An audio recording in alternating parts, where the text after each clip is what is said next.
So I was rewatching the episodes and rereading the chapters, and just jotted down some notes, which is kind of weird for me, if you will, because I hardly do that. Yeah, I'll be honest, I don't really do it either. So there's that. Okay, so yeah, let's start.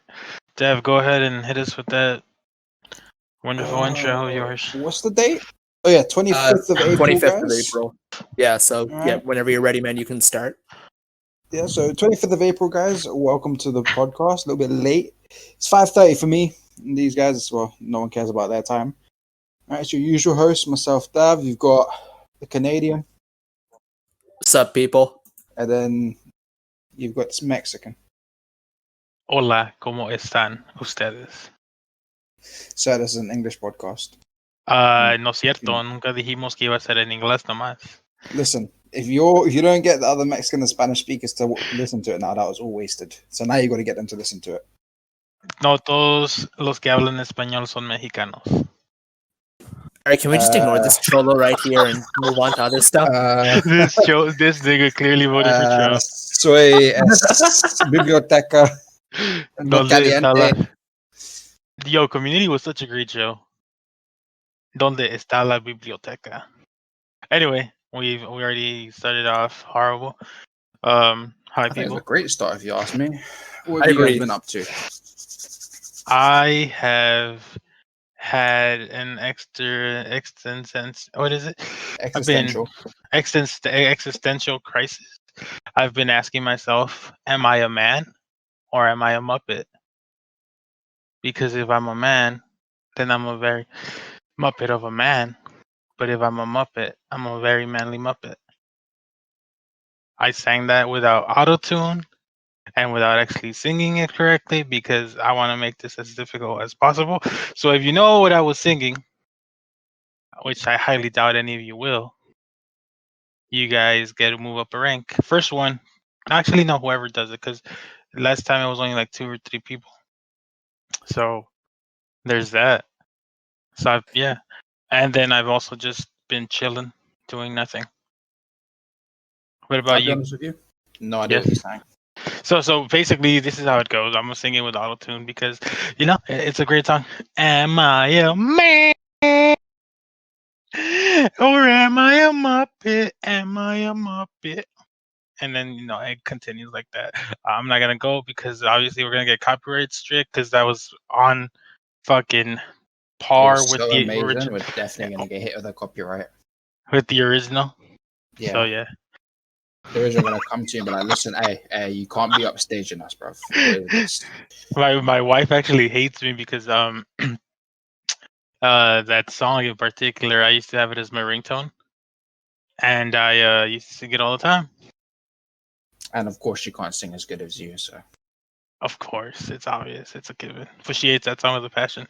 So if you tag Gwen with the correct answer, I'll give you 2. I'll give you 2 points. But if you tag her with the incorrect answer, I reset your rank. No pressure. Unless Gwen bans you first. This is true. So you got to take the risk yourself. Okay, King, what about yourself?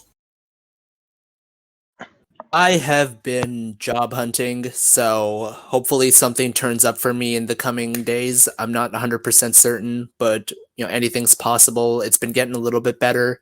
Obviously, that's aside from COVID because COVID's been absolute ass. We're not doing fantastically up here in Canada, and it could get worse if we're not careful. And I would also say that I've just been chilling at home. Obviously, I've been consuming all the content that we're about to talk about later in the podcast, and in general, just been having just good online times with my friends, basically.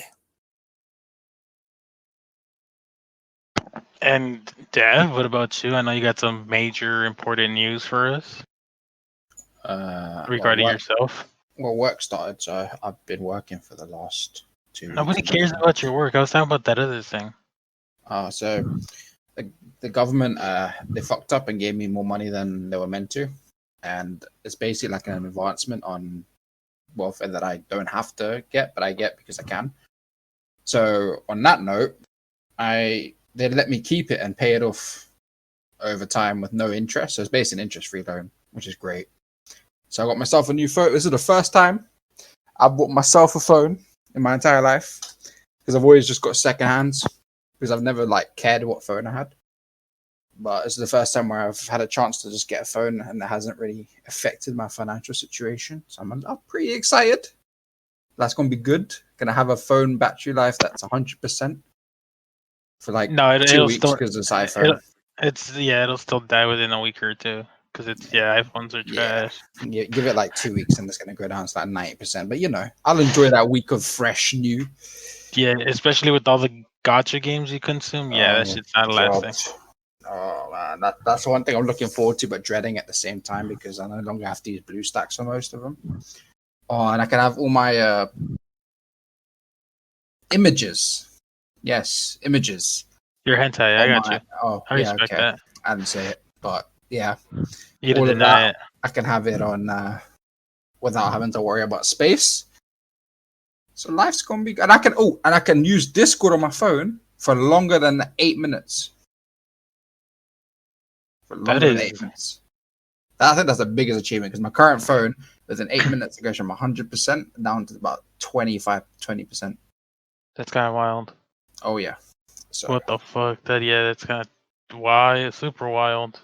yeah, well, it's an iPhone SE, like the first gen, so it's at least what 8 or 9 years old in total, and it was secondhand. So yeah, but it served me well. It served me well. But I'm extremely excited. Yeah, the maximum capacity my phone can have is 65%. Like 65% battery life. So when I go to the battery health thing, maximum capacity. This is the measure of battery capacity relative to when it was new, and it's 65%. Yikes. Yeah, but it is what it is. So yeah, some good news in my life, but other than that, nothing else has been going on for me. Well, that's good. You got a new phone or getting a new phone. Yeah, it should be over Wednesday, Thursday. Exactly. It's the little things in life, you know. It is the little things in life. And With that that, news, yeah, we've with got that out of the way, great news. we got Mashima news that I want to tackle real quick. It's not gonna be oh shit.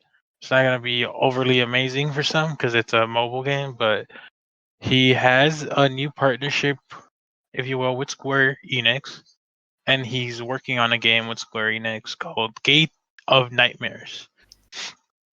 We've seen the four main characters, basically adult Sharia or a Monster Hunter Orage, the girl from Monster Hunter Orage, her as the design. We have the main character, and we also have some lolly with a staff, and of course the mascot, which is uh raccoon. I want to say. I think. Yeah, I believe the word would be tanuki. Yeah, Tanuki. Okay, my bad. But yeah, well, just it's not that deep. What do you guys think? Are you guys excited? Are you interested? Um, Well, the thoughts? first thing I noticed is the male MC just looks like Natsu with Leo and hair. yeah. Then the female just looks like Wendy's hair, Lucy or Wendy's hair, but as his color. And then the small one, the lolly, reminds you of Clean's hair. All right, but I don't know what the face would be. Yeah, I don't know what the face would be, but it just looks like he's taken different characters and just mashed them together, which I'm not complaining, but loads of people are going to complain. But the thing I'm excited for is the composer. It's Yasuharu who did the music for Fairy Tail, and the Fairy Tail OST is one of my favorites. Yeah, he's working with some heavy hitters. I think another one, some of the Final Fantasy production individuals are working on it as well. So that's kind of interesting that Square is, going out of their way to do that. I think it's a smart move because they've gone with Mashima, who's Mashima is literally Kodansha's cash cow, always has been, always will be. And his art is very popular. His art style is very popular. Maybe not the designs, but his style is. So, and he's a very well-known mangaka. So, Square Enix is really they've gone smart with this because they've gone to the people who, as we know, Mashima's a gamer, so he's gonna be heavily involved in this. He's gonna use like, hey, I got you boys, I got you, man. I'll give you all the designs. All right, we're gonna get Igneo as a boss at some point. Watch. It's gonna be Igneo mixed with Grandino. You know what? I wouldn't even doubt it. So I think the fact that it's a mobile game pushes it to be, in my mind, probably a gacha. It's an RPG for sure. It's stated to be an RPG. But there's not RPG gachas exist. So it's going to be so. See, me and my friends have been theorizing for a long time that Mashima is going to come out with a Mashima-verse gacha game, right? Once Eden Zero is like the anime is like far along. I don't disagree with you there. I think it will happen. I don't know how it'll work, given that who's working on his On what? Konami's working on his Eden Zero games, right? Or did I miss?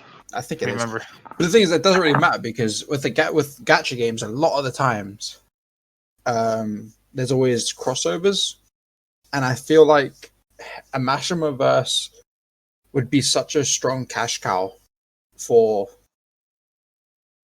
any company that multiple companies can like group together to make it, and it'll be advantageous for all of them. Yeah, that's fair. Because I can tell you, my wallet will be screaming. I just wonder how much control he'll have, because something I noticed with the Eden Zero anime is that they really don't show the faces of the fairy tale characters when they're teased or shown, but rather just keep it super vague. So it makes it seem like they don't have those rights to be able to do that. So it just. Do you think because it's different studios?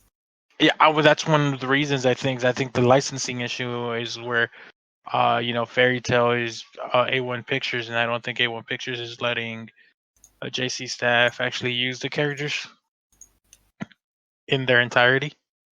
So that's just a theory. Manga was Del Rey. It was the licensing. The others, I'm not sure of.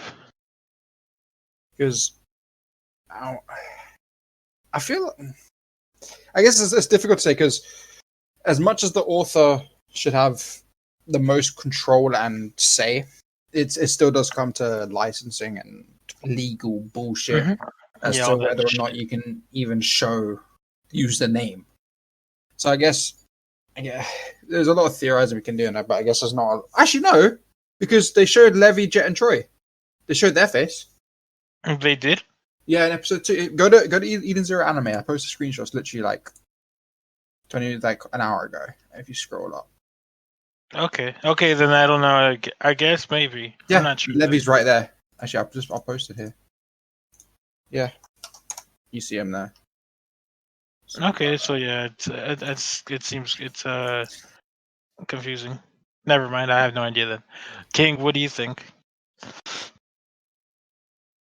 Good talk. I respect that. Fucking died. I'm sorry. What are we talking about? The game of nightmares, the gate of nightmares. I'm sorry. Oh yeah, I have no opinion. All right, beautiful. How come? Said. Just because you're just not interested, or?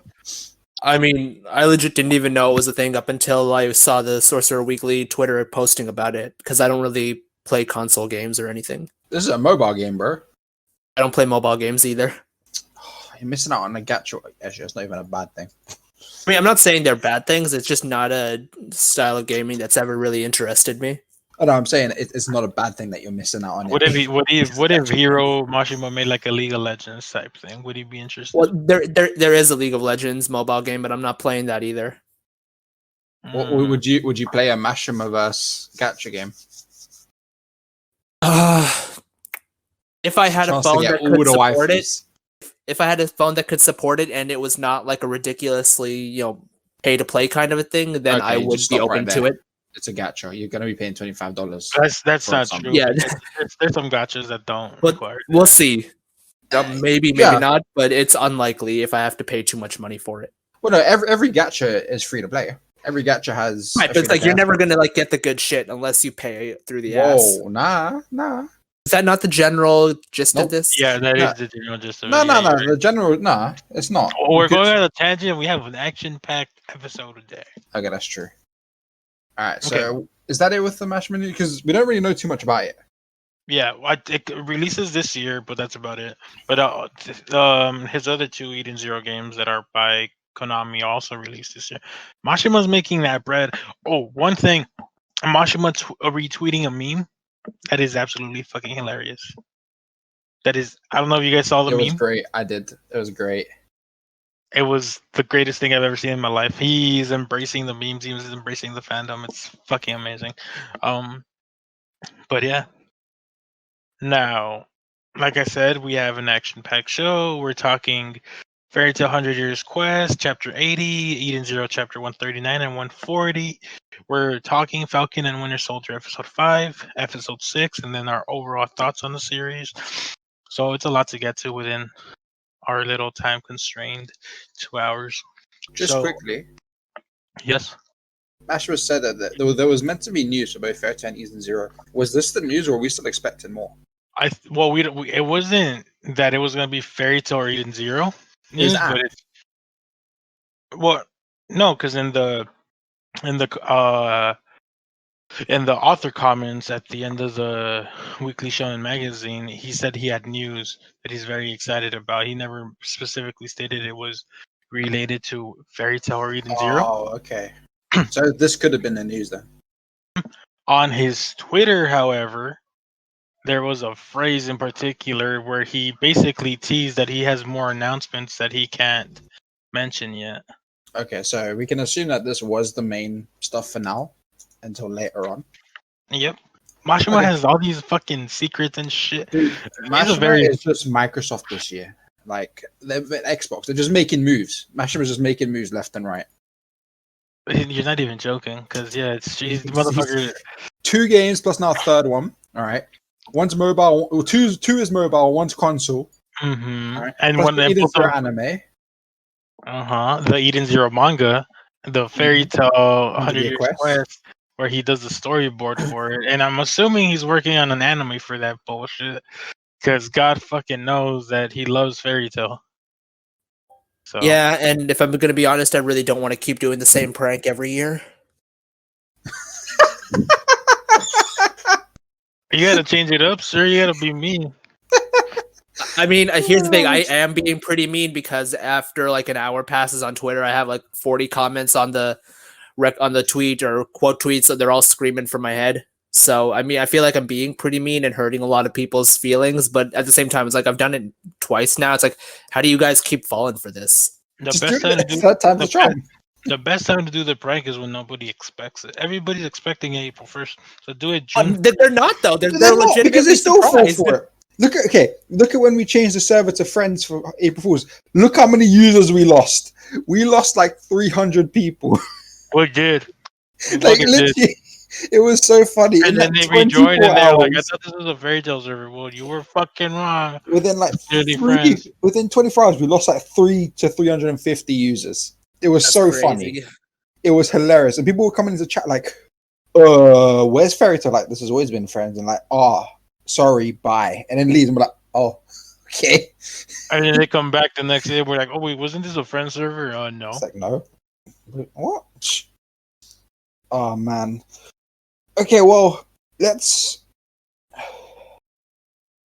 Okay, so should we do Eden Zero chapters? We should do Fairy Tail first because that gives King more screen time. Yeah, but if we do Fairy Tail after Eden Zero, then King doesn't have to leak, because then we flow right into Falcon Winter Soldier and How I Met Your Father bullshit. Yeah, I would agree with that. You guys should do Eden Zero That's first. Fair. That's fair. Do you want to be here for the Eden Zero anime thing or no? I mean, I haven't seen it, so I wouldn't have anything to contribute. So you guys talk about the chapters, and then you can talk about the anime, and then you can ping me when I'll return, and then we'll do Fairy Tail, then Falcon and Winter Soldier, plus the other news that we got. Okay, cool. All right, later, guys. All right, Later. see you See you in a bit. All right, let me put up the chapters real quick. All right, so this week is different because I actually took notes on these chapters. Let's see how it goes. I'll start off. All right, so Eden Zero, chapter 139, White Flash. Obviously, it's available on Comixology and Crunchyroll. Every Tuesday, new chapters come out. So I like the cover picture or the I cover love art. it. I love it. It's like a because little it's a map. It's a little outline of what's going on. And Xiao Mei is again telling us, and she's still in the back of our mind, and reminding us that she's the narrator of the story. So that's great. Nero, One thing I will found. do nothing. What happened? Nero saying, "I will do nothing." Yeah, well, it's literally what he did. I love the start of the chapter because Eraser, as we learned his name is, he states that there is no chain of command in Oración 6 Interstellar.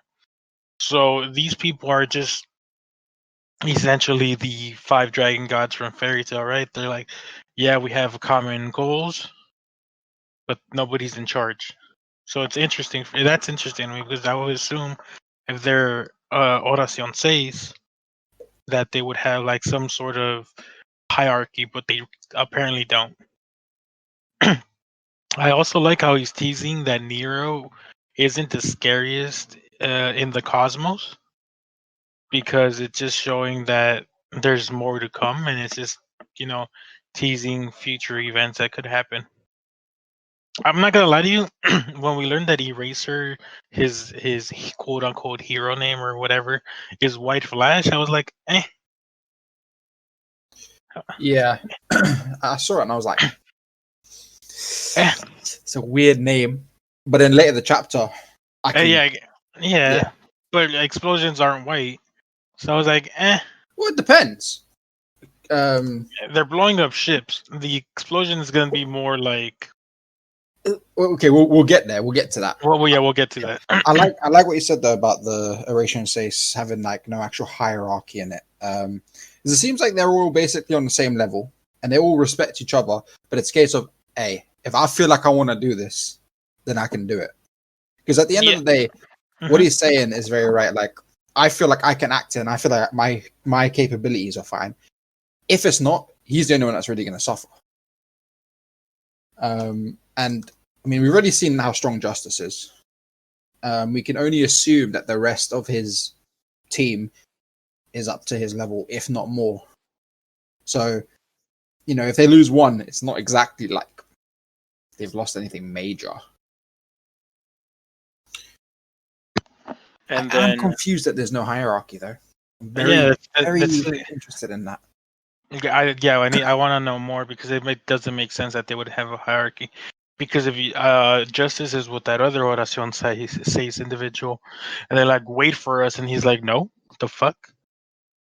We're equals. You're not above me. You're not my ranking officer. So it's an interesting little dynamic that Mashima built for this group, if you will. And then we go. Shura says loves his consort because or secretary, if you will, because when that general basically tells him consorts can be. I'm guessing consorts like royal ho or whatever, concubine. When he tells her, yeah, you can't be in here, and she was like, the fuck you say? She's my secretary. But sir, she was, and then he goes full Vader where he just chokes him out. That was fucking nuts. He, my daughter's wedding is on. I forgot the day. I why do I give a shit? You're dead. Bye. And then he just belittles the living shit out of his soldiers. He's like, "You're all grunts. You work for me. Understand? Like, basically, know your place." Which is, it was very interesting. What did you think of that? Like those pages, if you will. It was quite an interesting shift because we had obviously Eraser and Justice and Jaguar's little interchange, and then it cuts off to the team, Shura and that lot. And Shura doesn't even look bothered by anything that's going on around him. He's just there. And then obviously, like you said, it's like a Vader situation. He just fucking slams and explodes the guy. It really, if we look back to what he did to the robot that was meant to be on his team, it just shows the robot human. He doesn't give a shit. He doesn't care. He doesn't care what you are, because the robot, his reasoning wasn't bad. His reasoning was, we're going off the robots that are affected by a virus. We can't risk having one in our team. That's a fair point. But now this dude, he just did it because he called his secretary a hoe. Yeah, he literally just he just did it because he didn't like the guy talking too much. Like it was moral of the story, really. Bro. Don't call his girl a hoe. But it shows, because at first I thought he killed the robot because of sound reasoning, which it was. But now we know he did it more than likely not because of the sound reasoning, because he wanted to. Because he used the reasoning because he could. Yep. Yeah. And then towards the end of the chapter, we get the crew, the Eden Zero crew. So it was interesting. I really liked this. I loved how there's little to no focus on Eden Zero, because this entire chapter worked so well, and the only pages we got of Eden Zero, it's just them heading towards the planet. It's which was 2 pages. The last 2 pages were just basically them heading towards the fight. So I love that Mashima has built these characters up to the point where we don't need to see the main cast every page for us to enjoy the chapter. So I really love that. And he's actually utilizing the extra characters he's brought in, because in Fairy Tail, an arc would happen, Team Natsu would turn up, the fight would happen, side character would do something, side character would get bopped, Fairy Tail fight. It wasn't really like variety to it, in my opinion. There was always like a plot formula here. But with Eden Zero, we've got Eden Zero, we've got Eden's One, we've got Shura Gang, we've got Elsie Gang, now we've got Justice Gang, plus other members of the Oration Space. So he's got all these different groups to do something with, who are all somewhat interlinked, but through different means and different reasonings. I mean, Justice just wants to kill Elsie. That's why he's there. Right? Yeah. Elsie wants to actually deal with Ziggy, so that's an actual problem. But now Elsie's just jealous, his little bitch boy. So no matter what the reason, they all still fit in. And Masher's actually using them. It's not just a one like stop shop. He's actually using them. Yes, and it's great. Because like one thing he didn't do well in Fairy Tail was he would introduce these characters, Blue Pegasus. They were interesting enough to be introduced, but then we didn't hear from them for arcs, and then we get introduced to Cuatro Cerberus, and then we're like, okay, yeah, they're just there for the Grand Magic Games. Mermaid Heel, he had all these interesting characters, and they just didn't work out so well. Sorry, just to point out something, Power disconnected. Yeah, no worries. So it's very interesting that he's building these characters and we're actually invested in them.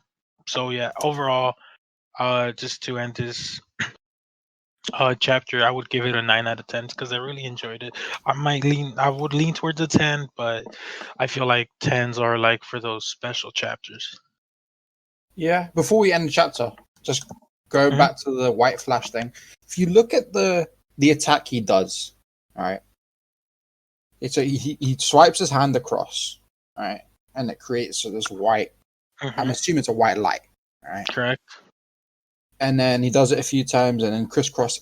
And you look at the explosion; it looks like a white explosion. It looks like a flash. But to be fair, to counter that, it is in black and white, the manga. But if you look at the shading, all right, it looks like it's designed to be a flash, like a flashbang situation, because it gets brighter as you go out. Because even if it's black and white in the manga, it's still an explosion would still be just a lot darker. This is a very bright color. That's fair. Yeah, that's fair. That's fair. And each explosion after that is a focus is a bright white. True. Okay. I love his design though. Like I his left hand side. I didn't like his design. Remind me too much of Grey. That and he's wearing skin tight clothes, like bro, like. Okay, yeah, I can. And you got capes, and as Sir, as you gotta calm Incredibles down. have pointed out, no capes. Capes bad. No capes. That's why Spider-Man don't have a cape. Just throwing it out there. Exactly. But yeah, that chapter, I agree with you. I'd hit that a 9 because it gave us a lot, but at the same time, it focused on a certain point. Started off with giving us these characters interacting and learning actually information, and then it focused on one specific character and their abilities, while still including the enemy being Sorcerer and their interactions around what's going on. It also gave us some insight into Shura's mental Actual state. mindset. Mm-hmm. And then, like you said, we knew Eden Zero was there, right? We knew they were on their way, but we didn't need to see that, and we saw it at the end.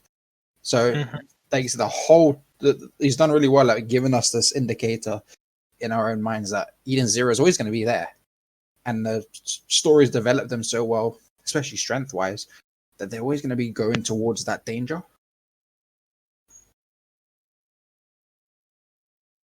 Okay, and then chapter 140. I'm sorry, is it 140? Yeah. It is 140. Okay, so I'm gonna leave the chapter cover to you because I know you want to comment on that. Man, the girl in the back has a nice rack, right? But then the girl in the front, mate, as we know, right? I'm not gonna say her name, right? I am not worthy to deemed worthy to say such a gorgeous name. But man, this cover got saved instantly. Nice. Now we start off the chapter and we humanize. I feel like there was a heavy humanization of these rebels and Laguna, right? Because we saw how they interacted when they first saw him in Oasis and how they were all ready to kill him. But I don't know the guy's name. He looks like Fonzie, slick hair back and all that, the alien guy. But he showed some care for him, and the other members in the rebel group also showed some care for Laguna. So that was interesting. I want to know who this princess was, because I mean they mentioned her the princess, so I'm interested to see. Obviously, we find out that she was killed that same page, but I'm interested to see if we'll ever see like a picture of her or a statue or something. It's Princess Peach, fam. They're all on their way to save Princess Peach. And then, do you want to talk about that a bit, or do you want to just continue? Yeah, I loved how, like you said, the humanization, and also it's given us, because we get Laguna with the rebels interaction, right? And then after that, it's Weiss and Laguna, and Weiss is a representative of Eden Zero. It's shown a lot of the fact that the rebels, at the end of the day, they have their own goal, but they also, you can tell that they're struggling with the idea of working with Laguna again. Yeah, but they're accepting it because they kind of have to. You can also tell that Laguna is worried about it, but there's nothing he can really do. And then Weiss comes along, and then you can tell that there is this indication now that Weiss is worried about being dragged into a fight that they're not meant to be part of. Yeah. But like Laguna said, if we're being honest, Shiki would have got involved regardless.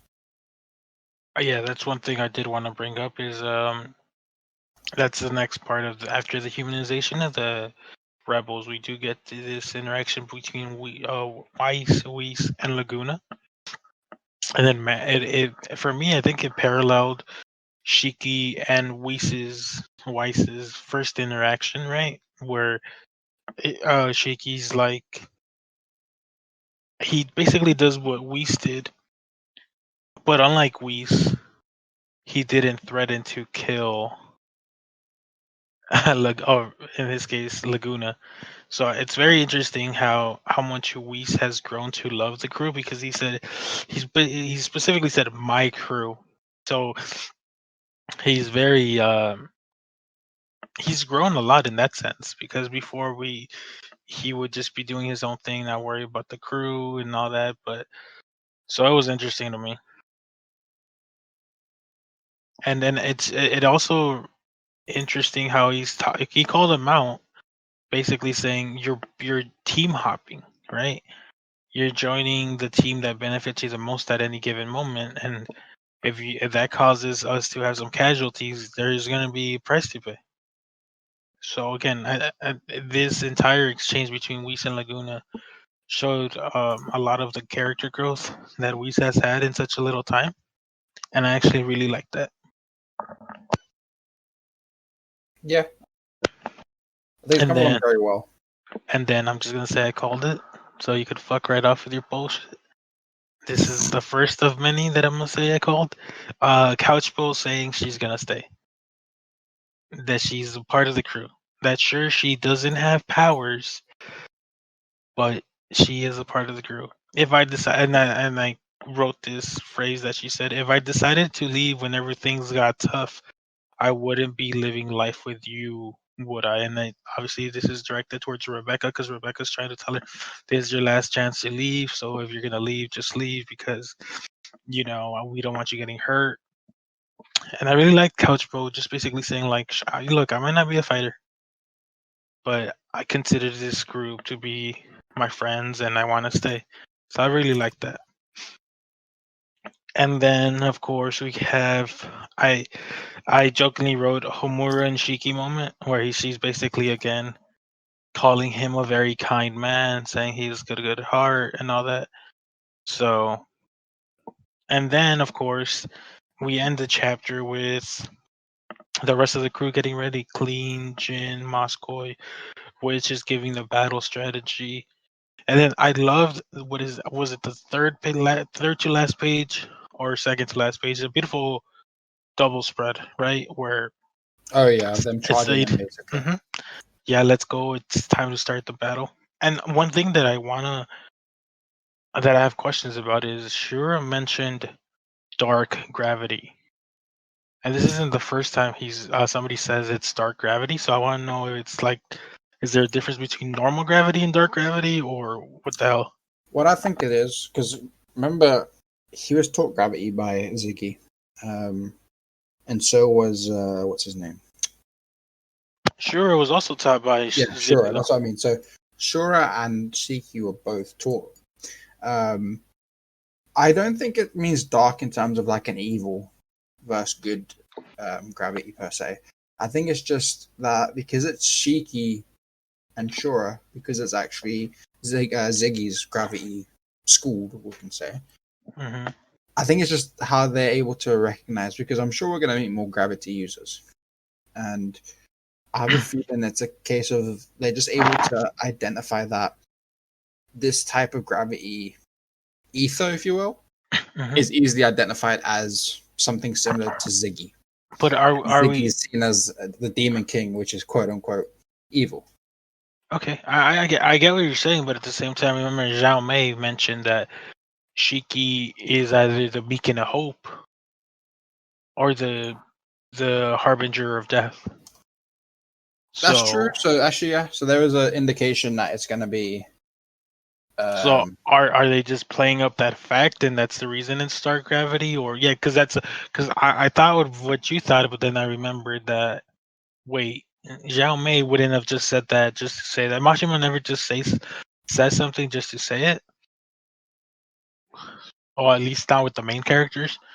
So Yeah, no, I get you. I get you. but yeah, overall, again, I'd give this chapter a 9 because I really enjoyed this chapter. Was essentially what the last chapter was, but instead of focusing on the other characters, they just focused solely on the crew, and I really love that. So again, I have no complaints with the chapter. I thought it was really well executed, so I'd give it a 9. What about you? I don't think I'd give it a 9 because I didn't enjoy the chapter as much as I did the previous one. Okay. So I'll probably give it a 7.5, 8. Is there anything you change, or is it just you didn't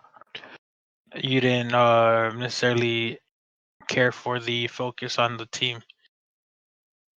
It's not that I didn't care for the focus on the team. There was a lot of nice interactions and everything. That all the interactions that we saw were, I mean, we had, like I said, Weiss and Laguna, then we had Couchbro and Rebecca, Mm-hmm. right? And then we had fucking Catboy and Witch, all right? Then Shiki and Pino with Homer coming in. And then the whole nice thing with Gene and Clean. So the interaction were great. I loved them. I just didn't feel. I think whatever how the next chapter goes Mm-hmm. will affect my rating of this one, because this one's a setup chapter, whereas the chapter before this one was an actual stuff was happening. This is leading to something happening. So I think that's probably why I'm a person, I prefer just to see stuff happening, but obviously you need build up. So I can't put a fault the build up. There needs to be build up, which I think the build up is good, 7.5 to an 8. If what actually it's built up to, it ends up being 9, 10 out of 10, then this rating itself will go up because all of it comes together. That's fair. That's fair. Now, with those chapters out of the way, we should talk briefly about the Eden Zero anime. What did you think of this week and last week's episodes? It's been adapted really well, like really, really well. We're comparing sites because obviously I'm downloading the raw, so when I get them, I quickly go through them to make sure it's not shit. And it's being done really, really well. There was a panel from chapter 3 at the beginning that was moved to episode 2, but it fit perfectly. So when they arrive at the guild, and then you see Levy and Team Levy. Shadow Gear, yeah. Shadow Gear. It was adapted perfectly. It fit in really well. It slotted in nicely. The animation's clean. The introduction of the characters is going well. We saw Lavidia, who everyone hates, but I don't hate her. I don't like her, but You just find her hot. It's yeah. understandable. But I think the character's a good character. She's written well to make sure you hate her. So, and her voice actor is doing really well. For someone who's only ever done one role before, and this is her second role by the looks of it, she's doing solid. Okay. What about you? Yeah, I've enjoyed these episodes so far. I'm watching these episodes. I'm really enjoying them. But I feel like it's not as crisp, solely because with Netflix I feel like it'll be better to watch on the big screen, and with the 4K HDR type settings as opposed to what we're getting now, because of course there's some limitations. But overall, you're right, it is very faithfully adapted. It is entertaining. The introduction to these characters is fascinating. They're moving at 2.5 to 3 chapters speed, which is good. It's not too slow, it's not too fast, so I'm interested in how it continues. I'm just disappointed that Netflix decided to wait till fall, so basically October, to give us these episodes.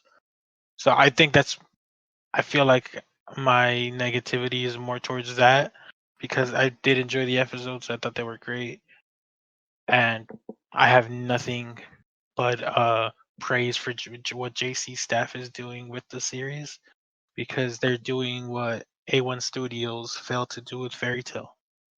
So yeah, I'd give these episodes about 8 or 9 out of 10, just because I loved the opening, the ending, the closing, the ending. I've liked how they've incorporated the chapter covers into these ED and OP. So I'm excited to see what comes next.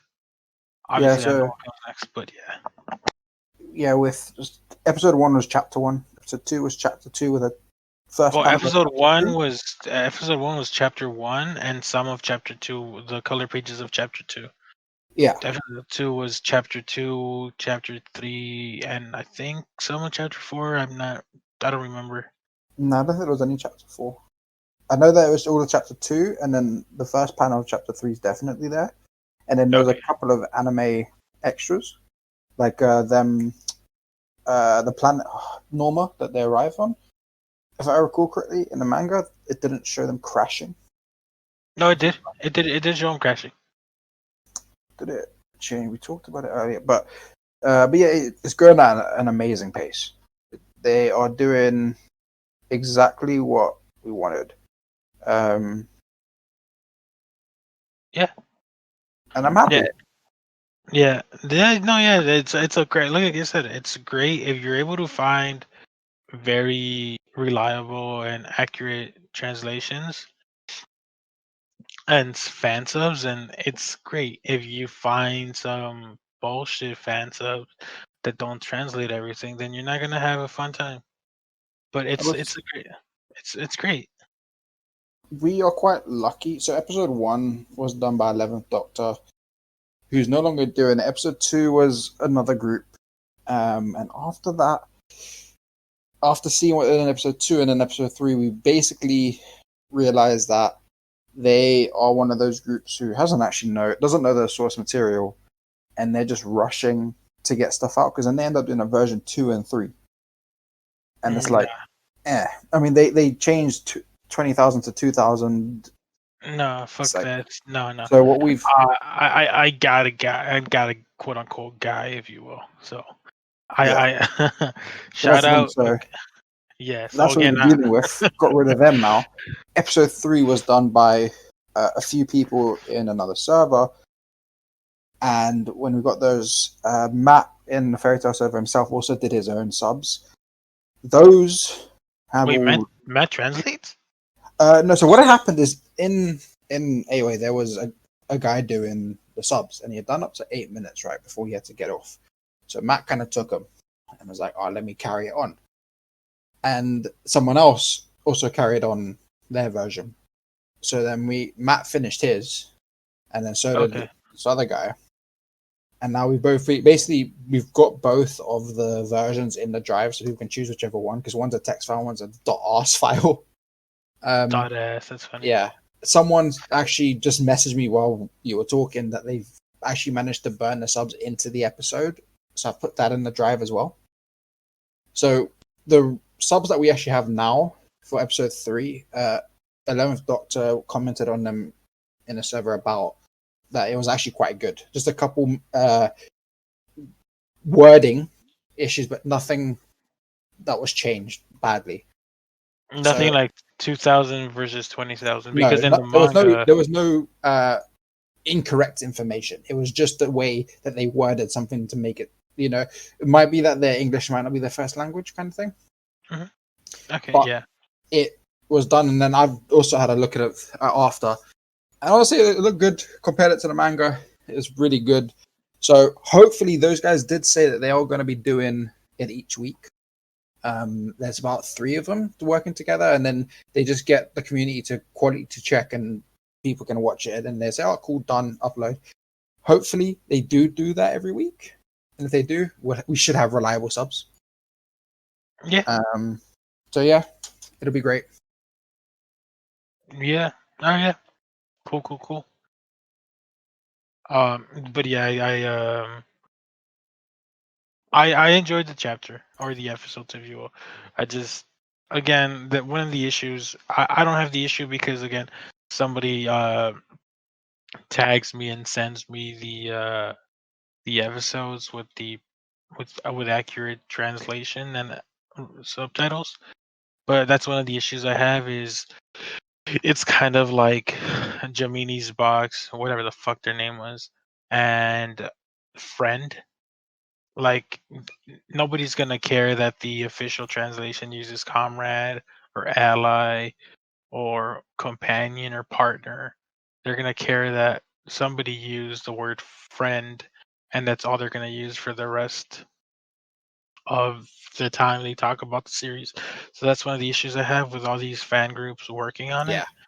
I wish, and again, I get it. They're trying to do they're trying to leech off of the popularity Eden Zero is bringing, but at the same time, they're doing a disservice to the series and to the community. So that's my gripe, and I know I went on a tangent, but Well, actually, I said something similar in the server earlier because someone said, "Oh no, it's nice that we have it from someone that uploads on the site," and I'm like, "Nah, I'm gonna remove that because when we look through it, it's been pointed out that there's a ton of info wrong, and we're not going to support subgroups that do that because all it's going to do is hurt the series, even for diehard fans already who aren't shitting on Eden Zero, but they haven't read the manga. All that's going to happen are they're gonna watch the fan subs and get misinformation. They're not going to watch it when it releases on Netflix again. So now they're just going to know the wrong information. So, someone said, "Oh, I don't mind, I just want to see the characters." I'm like, yeah, but we're not going to support. if you just want to see the characters, then watch the Raw. Yeah.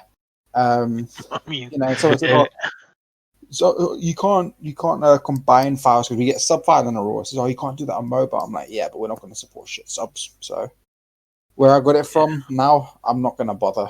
The only time I'll ever go near those is maybe a day later when their 23rd version is out, when they've finally added a comma where they should have. If the other lot haven't done it, but we hope they do. yeah. It's just again, I'm sorry I went on massive tangents, but I hate. This is why I love Sorcerer Weekly, and this is no bias, but because they don't rush their shit. All right, when they're working on Fairy Tail, they don't rush their shit. They make sure they get the accurate information, and they get somebody to proofread it. Then they get another proofreader just to make sure if one of the proofreaders has an issue, just so they could get the accurate information. It's like, don't rush your shit just for a fucking view. It's like, no, don't fucking do that. You're doing a disservice to the fucking series, and you're doing a disservice to the fandom. But that's just me. Yeah. But yeah. So, and I completely agree. King got pinged him. All right, he's here. All right, good. He's here. And I'm back. He never left. Yeah, you know, just he kidding. lied to us. Well, I did mute you guys. Dick. What, do you want me to listen to Eden Zero? Well, it's not like you're gonna read it or watch it, so you may as well. Anyway, That's exactly why I wouldn't, but fair enough. We can agree to disagree. all right, that's fair. Chapter. So, Fairy Tale 100 Years Quest, Chapter 80. Suzaku. Suzaku, right? Yeah, that's his name. I don't know how to say the name. Too many Z's. It's just Suzaku. Oh yeah, you're right. I misspelled it because I actually took notes this time. So yeah. So this chapter, the cover is Freed. Interesting that Yuta remembered that Freed exists. I was about to say, oh, he exists again. So that was fascinating. Is that a joke? Like, because I didn't get the reference. Has he forgotten Freed at some point? Well, no, I mean we hardly see Freed ever in the sequel series. Obviously, it's because they're more focused on Team Natsu as a whole. But that was just a funny jab that. I mean, fair enough. And I thought we saw him just as much as we saw the other two Lightning Tribe members during that one fight with Gray. That's fair. Anyway, Spider, you're going to give the recap, or are we just going to jump right into opinions? Well, not recap, but I was going to give my opinions of what I thought as I read the chapter, and then you guys, I'll stop every now and then so you guys could give your opinions on some of the pages. So we were introduced to Natsu and Suzaku, my bad. Natsu's a fucking idiot. I just want to start off by saying that. When one thing I'm intrigued about is Natsu was able to sniff the fact that he is a dragon slayer. But Suzaku wasn't able to sniff or notice the fact that that Natsu was a dragon slayer until Natsu said, "Hi, I'm Natsu Dragneel. I'm a fire dragon slayer." So is some inconsistency with some of the fifth generation? Because I know Kira was able to sniff them out, but now Suzaku, who's supposed to be one of the stronger characters in Diablos, wasn't able to, so I'm confused. I don't know if you guys want to chime in on that. I didn't really think about it, but now that you mention it, I think I wonder if it's just. It seemed like a significant thing to need to keep consistent, but I don't know if it really matters. If you know what I mean. No, that's fair. That's fair. What about you, King? Does it matter? Does it Which not? part that he didn't That recognize? that there's inconsistency within the 5th generation, where some could smell or have that keen smell, and others don't. I don't know. Different people have different abilities. He might just be worse than the others. I don't know that they'd all necessarily have the same thing. The only reason I would say it maybe matters is because if he's like going out for this particular mission, I would expect him to have heightened senses. And so to me, that's like the bigger problem than him just simply being, not simply being inconsistent. It's like it's actually a problem relative to his role in the series at this point. Then That's fair. No, it's because okay, every 1st generation and 3rd generation Dragon Slayer has that keen sense of smell and that keen sense of hearing. Remember, we references are Natsu smelling fucking Cobra from a mile away, and smelling Zero when they're fighting in Oración Seis, and along all those other references, right? And then Wendy overhearing Levy being pregnant and stuff like that. And then in this series, we have Kira, who when she's introduced, she's like smells like a dragon. But then this motherfucker right here, he's supposed to be a badass, and he can't tell his left from his right. It's like, really? did Kira smell Natsu as a dragon, or was she smelling the fake dragon thing in the water area? You have to double check that. I would have to double check with you, but I think she was talking about both. First, she was talking about Natsu, and then talking about the fake dragon. Or no, first she was talking about the fake dragon who was a fish, and then she was talking about Natsu and how he's a dragon slayer. Yeah. If that were the case, then I would agree with you. Because it just seems weird for them to introduce him as a badass. Because when he's introduced, he's like the Black Knight of whatever the fuck. And then it's like, oh yeah, sorry, we forgot that he can't smell for shit, and he doesn't know where the fuck he's going half the time. And then, as the chapter progresses, he has this very childlike mentality where he's laughing at the word naked, and all these idiotic things. It's just, and the way he fucking speaks. It ruined the character a bit for me. I won't lie. The character the way he speaks should just be reason enough to kill him, because he speaks very archaic, and when they're translating the Japanese to English, they're trying to make it match, but this fucking character just needs to fucking die. I'm sorry, he just needs to die. I've got no problem with the way he speaks. I just hate his. Sorry, my chair's old. I just hate That's that okay. He's just. It ruins me that he's immature. He comes along and he's meant to be like this big mad badass guy. Like, I'm gonna I'll one shot every motherfucker on the fucking bridge. Titties. He's basically me, but like better. He's me, but better. But he's just immature. He literally sees titties and he's like, titty. No. He'll probably laugh at the word cucumber. Exactly. Yeah, probably. You'll see like you'll see the letter, the number 69, and he'll just be like 69. No, that's contextual though. No, but even in context, yeah. But just randomly seeing 69, out of that, it just the character kind of got ruined for me. He laughed at the fact that he said, "Oh, talking blue cat," and then Happy's like naked, and he's like. It's like, what the fuck is wrong with you, bro? And we gotta point this out. He's clearly a fucking moron, because he didn't know who Team Natsu was until he's like, oh wait, Until he described them in his head. Oh, blonde celestial spirit wizard. Small child dragon slayer, 2 cats, a redhead swordsman, black-haired ice wizard, and a fire dragon slayer. You know, all very distinct things that he clearly just didn't think about until he said it out loud. I don't get how you didn't think about it when Natsu clearly mentioned, oh yeah, I'm hunting Celine too. I'm from Earthland too. Like, bro, no, like this character is I have issues with this chapter. And then okay, And he said, I'm a fire dragon slayer. yes, That's he it. literally, yeah. And then okay, when he's introduced or when he's talking about I don't know if it's last chapter or the chapter before that. He's talking about it where he's hunting Celine. He gives absolute zero fucks about his guild. He's just going to do his mission.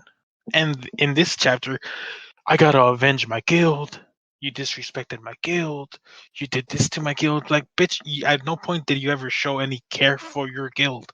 You just cared about doing the job. All of a sudden, you're showing this like sadness and hurt feelings. I'd say it's less sadness and hurt, more just like a weird sense of loyalty that has not Yes, been previously established. That's fair. That's fair. Yeah, that's better worded than I would have. So yeah, this whole character just I don't know. Celine's entrance was pretty sick though. Yeah. So there's that.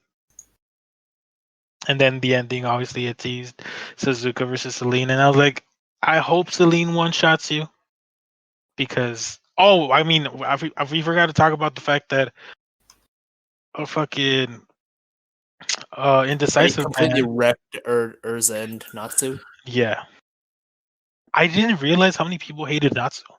When people saw that Natsu was almost dead, basically dead, they were like, "Oh my god, thank God, finally!" I was like, "Y'all gotta chill." I'm not surprised at all. I know a lot of people who are like that. It's like, just chill. It's a character. He's basically Shiki. In this chapter, Natsu was literally Shiki. Y'all gotta chill. Well, you want to know what I loved about this, right? That's Okay, it. Okay, you want to know what else I loved about this? The right? thighs. Okay, what else I loved about this? The Right? booty. What else? Okay, so I woke up, right, and I see the chapter, and I see we're talking about it, and I see someone post a screenshot of Natsu basically lying on my man's dead. Let's be real. Okay, he's not, but he's dead. So I saw it, right? I saw Naru fans going, "Oh my god, he can't be dead, because if he's dead, then Naru's not going to happen." And I was like, you know what? Oh my god! I can play with this for fun. And I came in, I was like, you know what, guys? I'm glad he's dead. And they're like, oh, but why? I'm like, because this means, right, that the true ship can take sail now. Like, which I'm like, Luli, Lizana, and Lucy. Because every Nalu fan hates Lizana because for some reason, apparently, she's in the way. Right? But now, Natsu's dead, and he's no longer in the way of Lizana and Lucy, the ultimate ship. I feel like people would enjoy that. Oh, definitely, but the Naru fans are going to hate it because they hate Lizana and they hate that Natsu's dead. So now it's two things. Here's the thing, though. I feel like if Natsu were dead and Lucy couldn't have anyone else, they would actually just prefer her to be with Lizana versus like some Grey Lou shit or something like that. They would actually prefer her with Loki, if we're being honest. Yeah, they wouldn't put Lizana because they can't have ship kids. I wouldn't say that Lizana is hated by every Nalu fan. But most majority. I'll give you majority. Yeah, majority. Every time.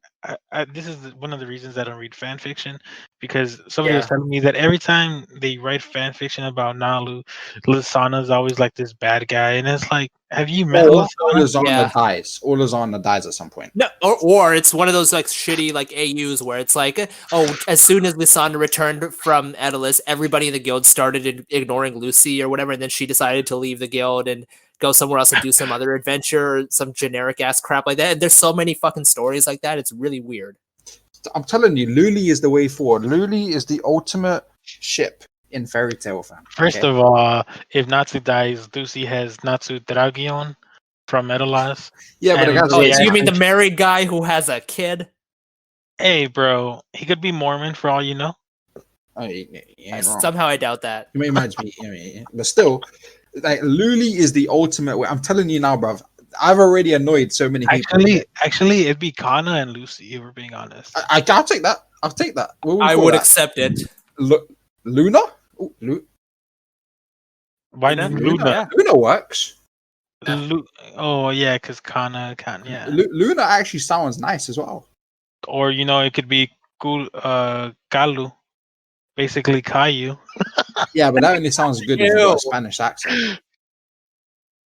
Kalu. And anyway, see if I say it, Kalu, it just sounds shit. Yeah, I agree. You're right. You're right. My bad. I didn't mean to put your.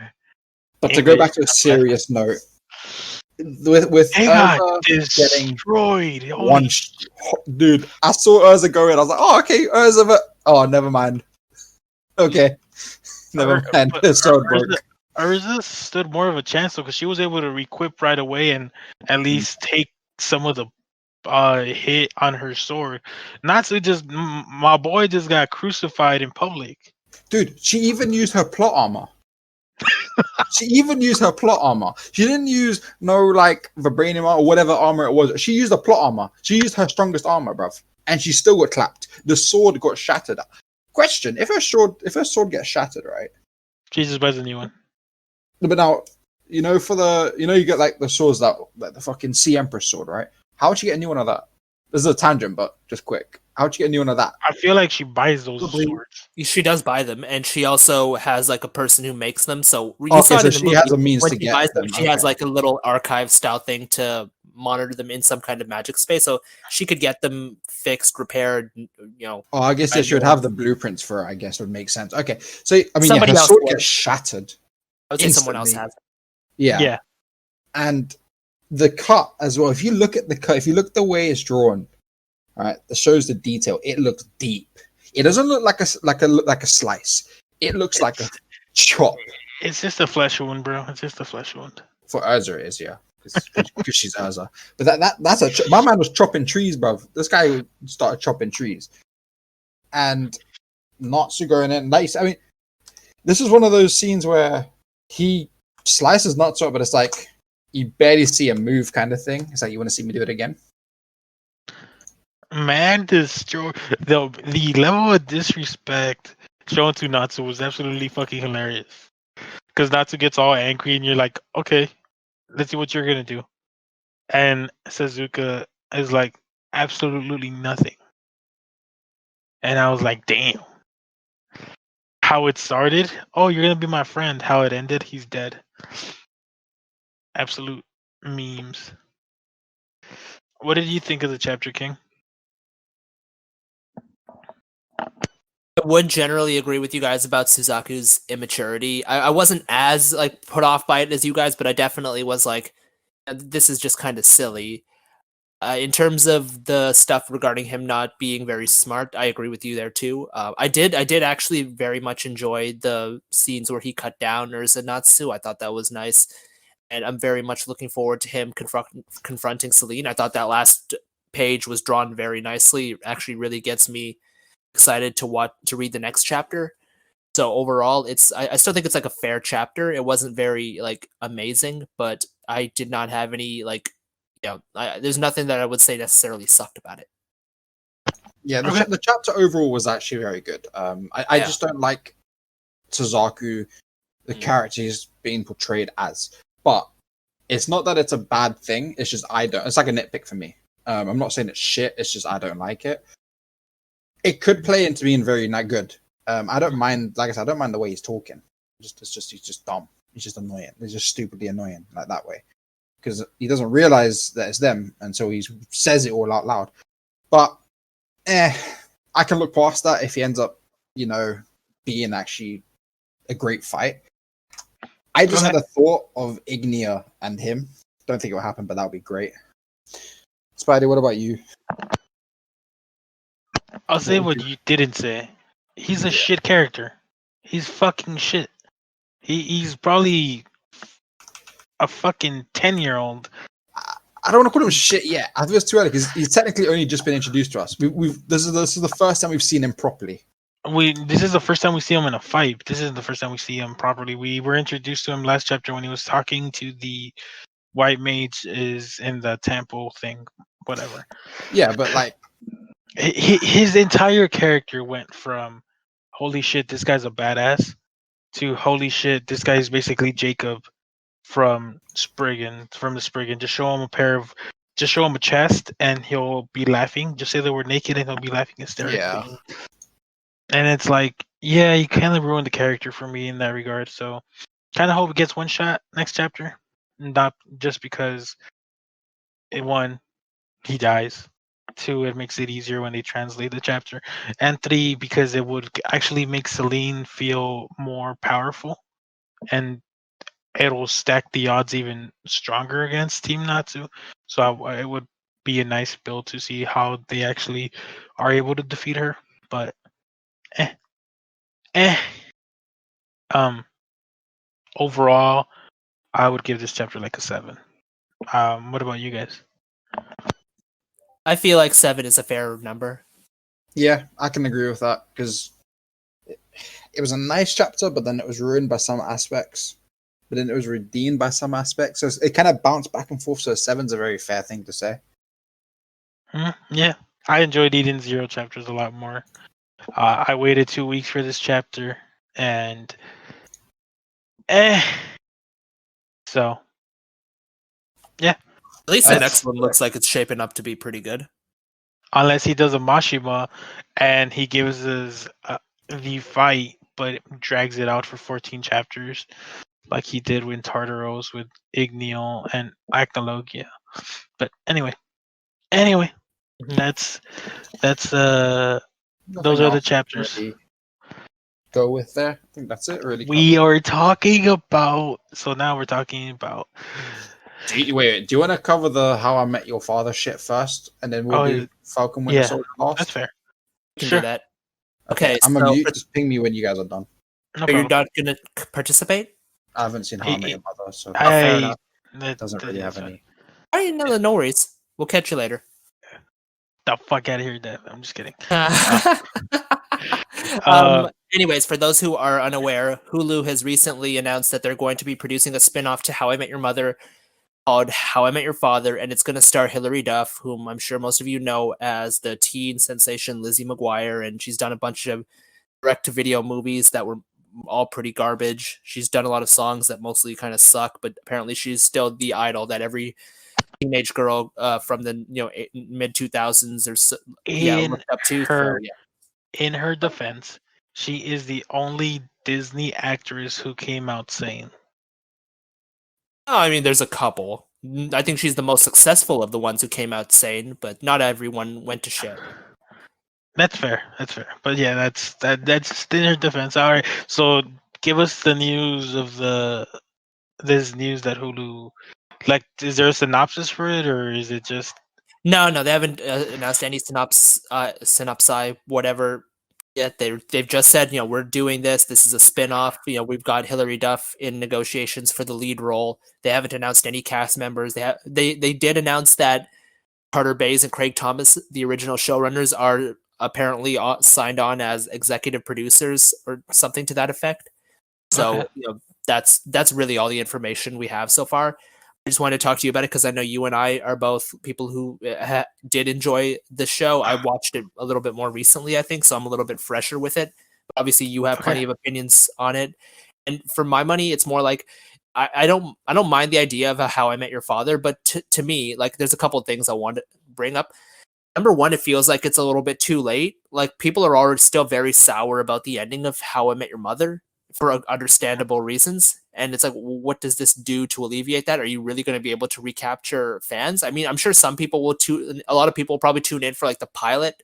If the pilot isn't like exceptionally good, you're not going to get past like a first season.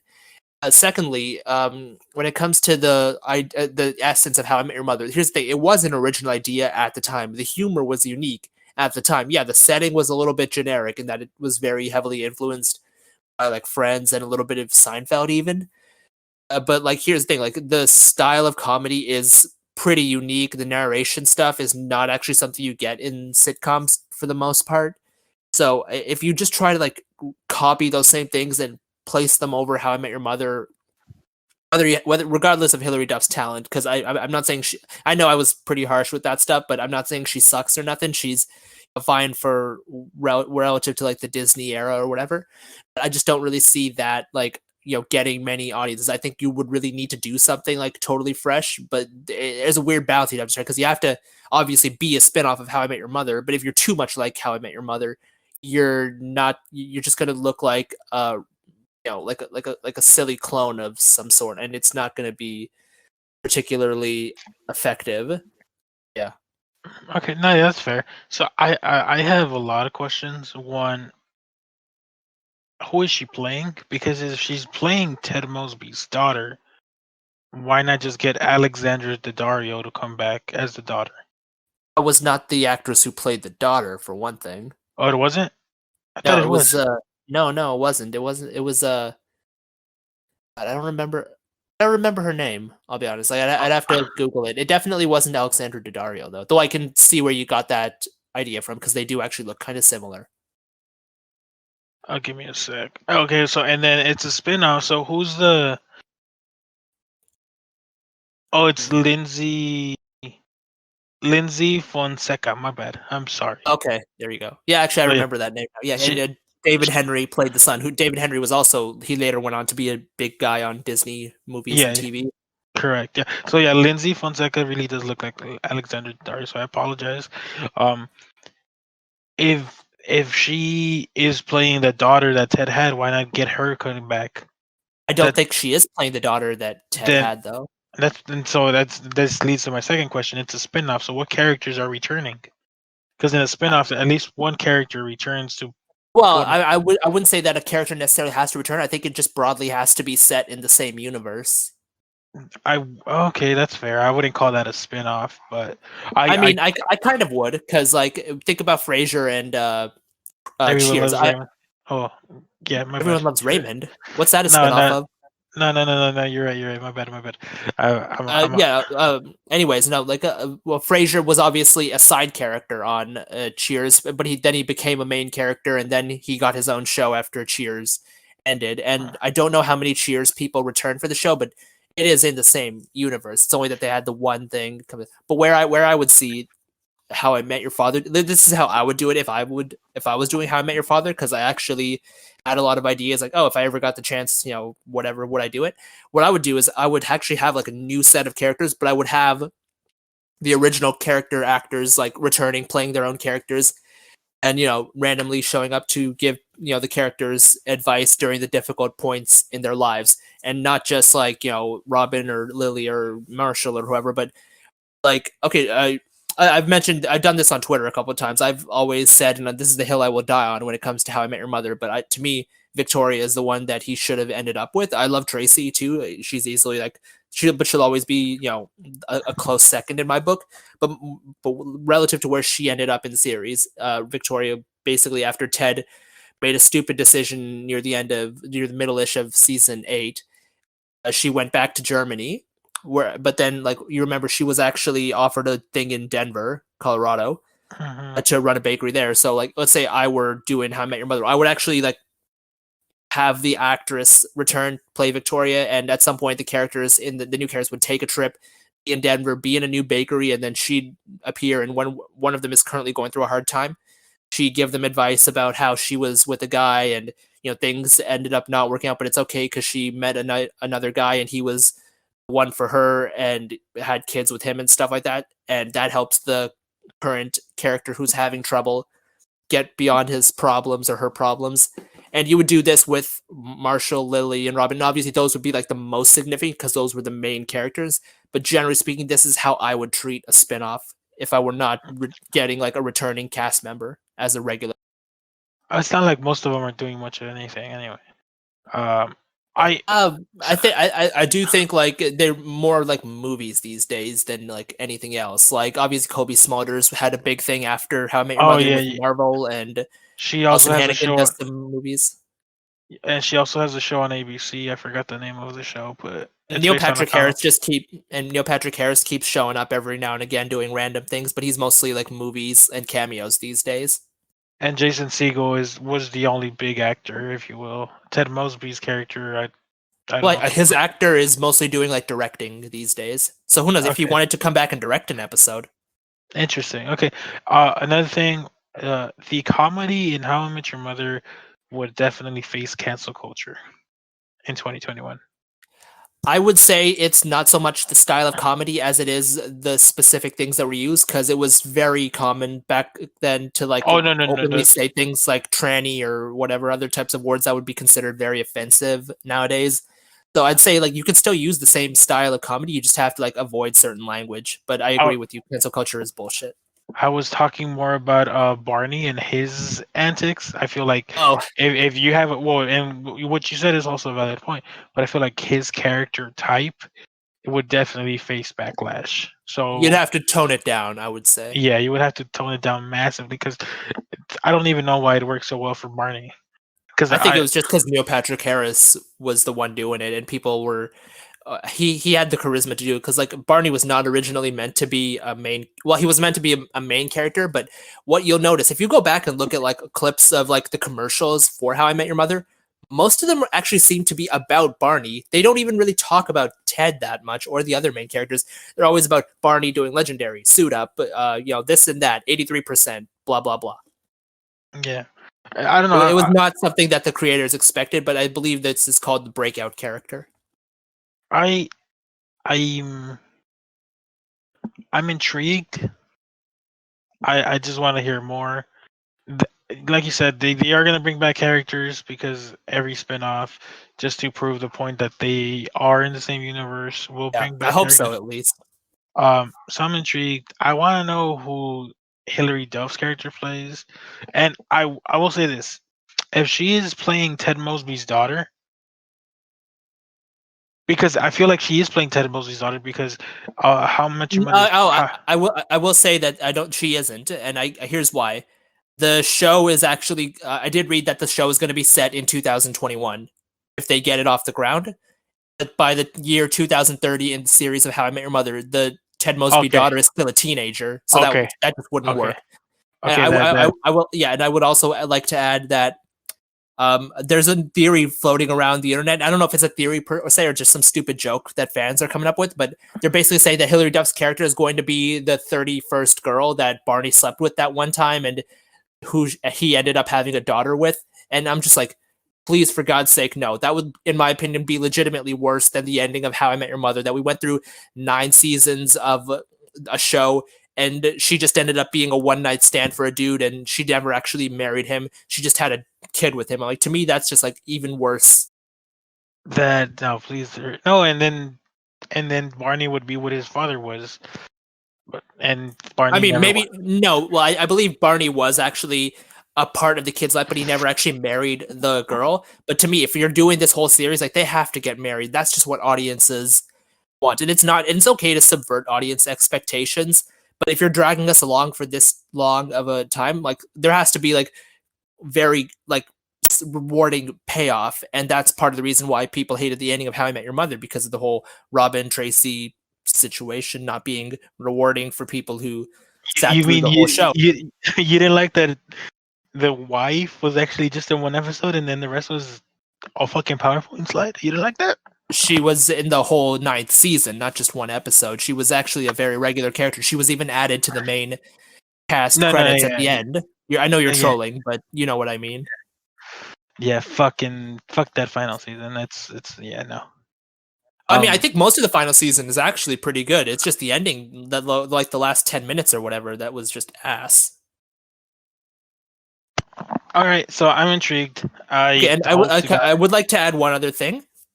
Mm-hmm. I don't know if you're familiar with this, but there actually was a How I Met Your Dad, which was by the same guys who did How I Met Your Mother, and it's only like a 1-episode pilot. And this goes back to our thing about the comedy, not so much like the raunchiness or inappropriateness of it, but just the style. Like, here's the thing. If you watch the pilot, I think you can actually look it up on YouTube. It's got the same thing as How I Met Your Mother. In this case, like a woman is writing to her future son, her son in the future, and she's on a typewriter. So here's and like you see all the humor and stuff like that. I'll be honest, the humor just not great. But they do try to at least avoid the problem of like precasting the children, because not to make this like a whole racial thing, because we're going to get into that during the Falcon and the Winter Soldier debate. But, like, here's the thing about How I Met Your Mother with Ted. Like, if he ever, like, you see the kids, right? Clearly the kids are both Caucasian, and so is Ted. So the likelihood that Ted ever gets with a woman who's not is basically through the floor. It's not going to happen because Yeah. if they were, then the kids would inherit at least some of those physical traits. It's very unlikely that they would entirely take after one. And granted, I don't know science and genetics to the extent necessary to actually make that assertion, but I think as a layman, I think this is probably, roughly speaking, what would happen. Actually, a thing that they've learned in that regards, like now audiences will be more surprised than literally anybody could be the thing. And obviously, How I Met Your Mother, people were very SJW about that stuff, like, oh, not enough, POC and blah blah blah. And like to an extent, I get where you're coming from, but to some extent, like, shut the fuck up too. Yeah, I just noticed that the entire cast of Friends and the entire cast of How I Met Your Mother was white. I don't have a problem with that inherently. To me, it's like the show's quality isn't dependent on the like racial diversity of its cast. It's dependent on the acting skills of the cast. Definitely. And I know you're not like criticizing me for this, but I'm like, there is benefits to like having it more diverse, but the benefits aren't inherent to the quality. They're inherent to how people perceive the show, and those are two different things. And I think people need to do a better job of recognizing that. No, yeah, that's true. That's true. No, and yeah, my whole I wasn't trying to like come across as that. I was just I love Friends, but it never dawned on me that most of the cast was white until Ross had that black girlfriend. Oh yeah, And, Aisha Tyler, who was a very good actress, by the way. No, yeah, she was in Criminal Minds, if I'm not mistaken. She was in Criminal Minds. She hosted Whose Line Is It Anyway for a while. She's done some movies here and there. Yeah, great actor. So I hope that if they do get people of color in the show, they don't do what Falcon and the Winter Soldier did with Battlestar, where it's just the black friend to elevate the other character just because they have nothing for him. So I just hope they actually no tokenism. Exactly, yeah. So if do it right. It's like, to me, I'd rather just have the full white cast with a zero POC than have a bunch of tokens, because that's just like straight up insulting. Yeah, I would agree with you. It's like, okay, yeah, we have a diverse cast, but yeah, they're not doing. They're just here to be set pieces. They're just here to sit there and look pretty. Exactly. What's the point then? Exactly. Good point. Beautiful. So it's interesting. I'm intrigued. I know you said you're a little intrigued. You might tune in to see the pilot. I'm intrigued, but I will say I don't have Hulu, so if it comes to like Disney Plus or Netflix, 100% I'll check it out. But otherwise, I might have to wait a while. But I will follow the news. Okay, so that's interesting. All right, let's tag Dev. And I didn't tag him. But yeah, it's an interesting take. It's interesting that Hilary Duff is doing this though, because her show, the Lizzie McGuire show.